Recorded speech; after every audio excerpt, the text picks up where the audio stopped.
So today I am so pleased to have Oliver from OC Aviaries joining me today in Getting to Know. I have 7 questions for you, Oliver. The first one really is just a short introduction about yourself, like your name and where you're from. Hi, so my name's Oliver Crowther. I'm better known as Oliver from OC Aviary. I'm 22 years of age and I'm from Derbyshire, England. So my second question is, what birds do you currently keep?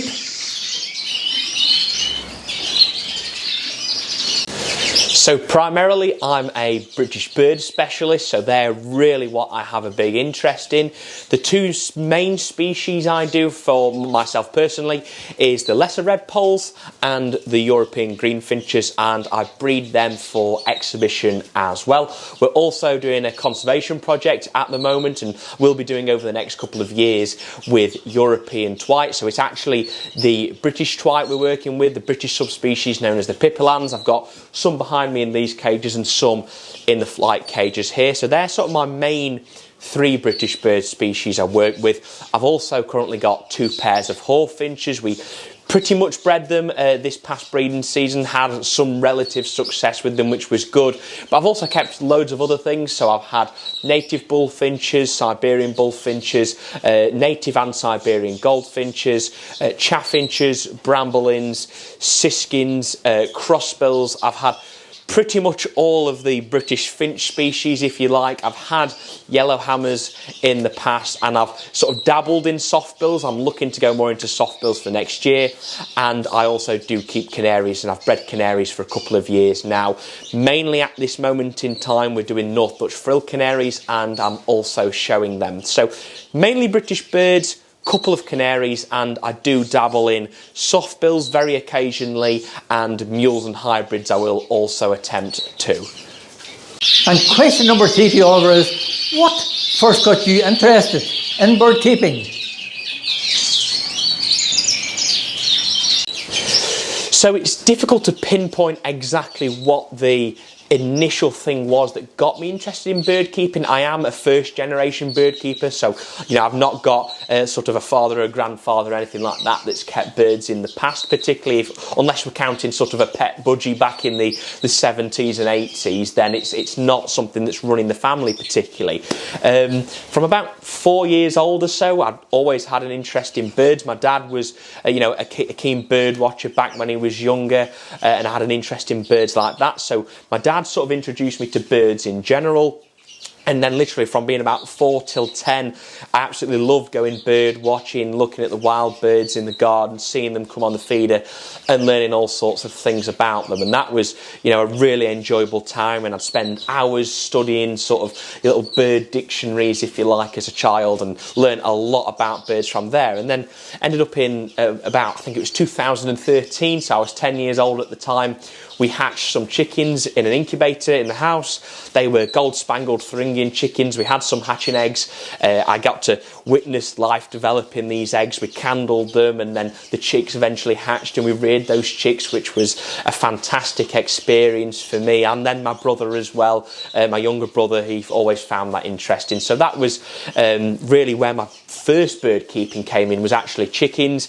Over the years that progressed, I ended up not only having chickens, but we bred ducks, we had quails, we had partridge, we had all sorts of different things, a menagerie of poultry, if you like. It just so happened that an extended family member had a little back garden aviary at the time, just a small little shed with a mesh panel on the front with all your sort of standard back garden aviary species in it. So canaries, zebra finches, Bengalese, and then a couple of little quail running about on the floor. And that's actually where I ended up getting my first cage birds, if you like. So I inherited that aviary when I was about 16 years old, maybe a tad earlier than that, and then really then got into cage birds. So I had a real mix of pretty much every single exotic finch species you could imagine that you could pick up from a pet shop or sort of your local breeder. So I had Java sparrows, Bengalese, zebras, I had diamond doves. We ended up getting some weavers at one point. We bred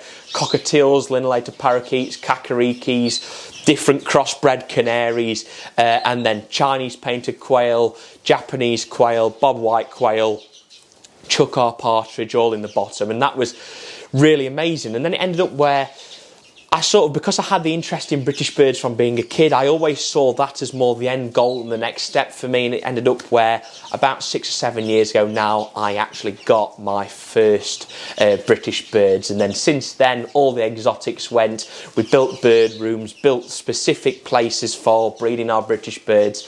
And that's just my whole bird keeping journey in a very short amount of time.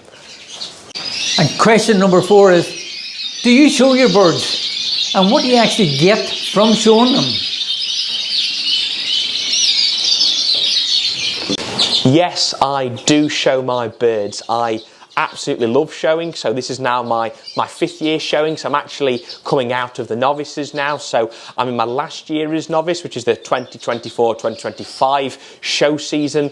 And then from next year, 25-26 show season, I'll be going up to the champion classes. So I'm really looking forward to that. And yeah, I absolutely love showing. Generally, I only show British birds. I have occasionally shown canaries at like big CBS shows or the National Exhibition where I can show them at the same venue. But right here, this is my very sort of well-known now greenfinch cockbird. So he won at the weekend at the Lancashire British Bird and Hybrid Club show. He won me Best Novice Exhibit and Best Novice Hardbill. And I think that's probably the 15th time he's won a Best Novice or Best Novice sort of equivalent special at a show in the past 4 years. I bred him in 2021. I've shown him every year and he just keeps getting better and better and he just keeps winning things. And I'm so proud. I'm very, very lucky to have bred him and own him, and he's doing as well as he has done. So I know I'm very fortunate from that perspective. And I just really enjoy the whole showing aspect. I've learned a lot about bird management and actually about breeding the birds for specific traits and things like that, looking at specific phenotypes and genotypes with obviously mutations and things like that. But it's also a massive social side of things. So the whole show scene has been something where you'll turn up to a show and spend hours talking to people from all over the country and sometimes all over the world. And every time I come back having learnt something new, which helps me improve or change something to be better. So yeah, couldn't recommend showing enough. Not only is the winning side of it good fun when you've bred a bird and you see it develop and then it goes on to win something and compete, but also the whole social side is you meet people from all different walks of life at all different ages and you all have a common interest. So I couldn't recommend showing your birds enough. And question 5 to you, Oliver, is, have you always kept the same species of birds? And if not, what other birds would you have kept in the past?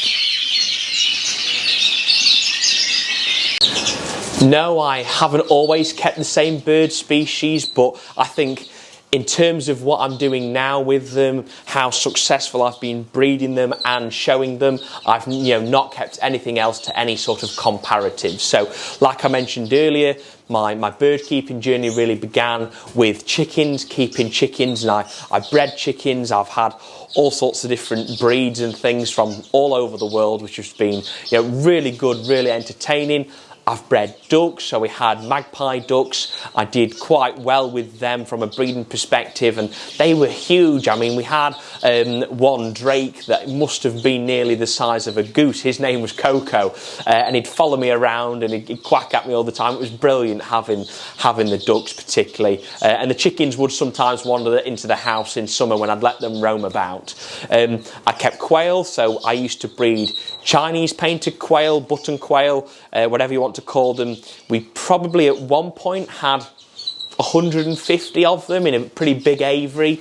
We bred a lot of them, all obviously wasn't for the intention of breeding, but they bred themselves because they were well happy, so that really well. And then I sold the surplus eggs on eBay, and then I used that money to pay for their upkeep or buy new birds, so that was really good fun. We had Japanese quail, and they were great for the eggs that we'd eat, of course. We had bob white quail, I'd sell their eggs on eBay. We had Chuckar partridge. We had a pair of normals that was split for albino, so we had a couple of albino partridge hatch out when I used to do hatching sort of projects with them, and they were good fun for us. I had them about 6 months or a year or so.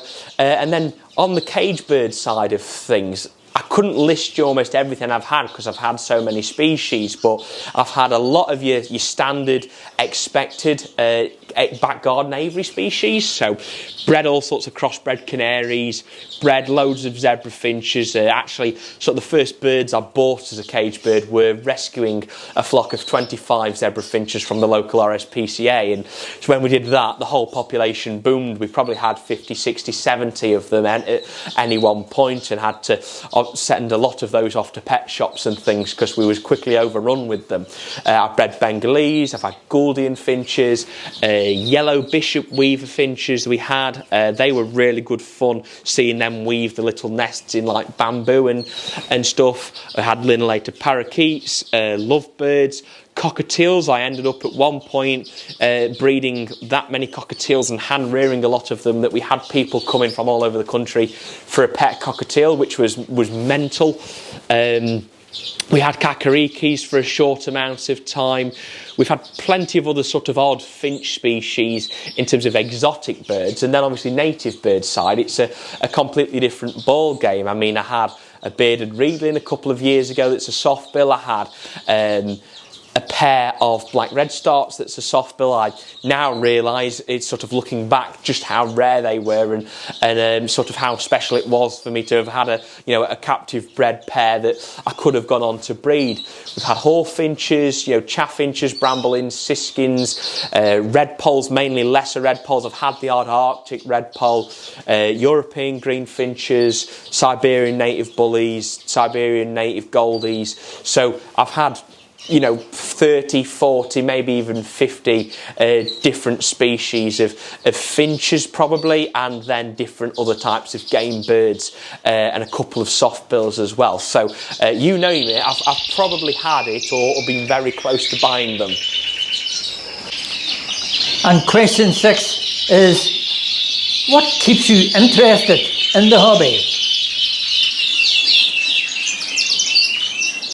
So what keeps me interested in birds then? It's a difficult question to answer, because I think from someone on the outside looking in, particularly someone who doesn't have an interest in birds, they just go, you're absolutely obsessed or you're addicted to birds. And that is probably true.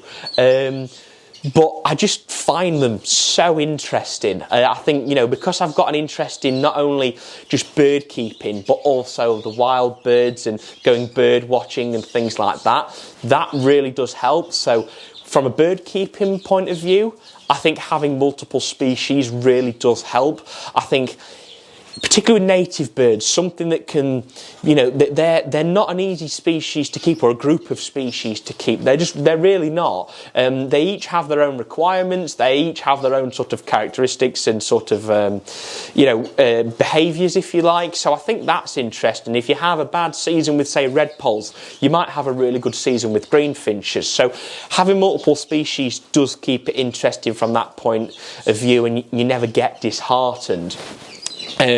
So that really works nicely for me. I think then from a bird watching point of view, I visited Bempton Cliffs, for example, in the summer. That's a sort of a big cliff face in Yorkshire, and there's over a million seabirds nesting, things like kittiwakes, gannets, puffins. There's so many different species, and I was up there in summer and I could spend days there watching the birds and learning about their individual behaviours and stuff. So that's really interesting. And I think from the point of view of the way my career is progressing, so if you don't know, I'm still at the university at the moment. I'm currently going into sort of my master's degree, and for my master's project, I'm actually conducting a study on twits. So we're looking at twite behaviour and understanding them from, you know, a complete behavioural and ecology perspective. So that's something I find really interesting as to why they do things and how things change when they make a little decision. So from conservation as well, I just find bird behaviour and things like that really interesting. And then, as we mentioned, from a conservation perspective, you know, we're breeding the twites for eventual reintroduction is the plan once we get all sorts of relevant licenses and things like that. But I mean, there's could be as few as 10 of these birds left in England. There's that few of them. They're, you know, functionally extinct in England. So we're breeding them for conservation. It's not just the twites that we're looking at. We've got a whole sort of list of other species that we are actively looking at, actively looking to find breeders of, so we can get some birds in and breed them for reintroductions and conservation efforts. And that's, you know, not just native birds, but birds from all over the world. So I think those sort of three factors means that I never lose interest in birds, and I'm always sort of looking for the next thing and how to improve and how to learn something new that maybe other people know and maybe other people don't know, and I'm the first person to find out from the point of view of like scientific research. So yeah, that I just found it absolutely fascinating. And my last question to you, Oliver, is when you're not in the boardroom, what other pastimes or hobbies do you have? So when I'm not in the bird room then, so if I'm not in the bird room looking after the birds or I'm doing a bird show, I do like to obviously go bird watching, as we've mentioned, if not birds, wildlife. So I love going out walking. I'm very close to the Peak District, so I love going out there, seeing all sorts of different types of wildlife and learning about them. But if I had to go on completely something that isn't birds or wildlife related into what I'm into, it would be following my local football team. So I'm a Chesterfield FC fan up the Spyrights. I love following us. I'm a season ticket holder at home, obviously, and I do make it to a number of away games as well. So if I'm not at an away day with the birds, I'm at an away day with the football. So I really enjoy that, not only just from the entertainment value, but also a tactical side. So that is always, you know, really entertaining. I go with my dad and some of my other family members, and we have a great time following the football. And other than that, I mean, I really like food, so I'm always looking for where can I get a good burger. I absolutely love burgers and things like that. So I like to see if I can, you know, sort of find the next best burger joint, if you like. And I don't drink, so there is a social side of that I don't get into.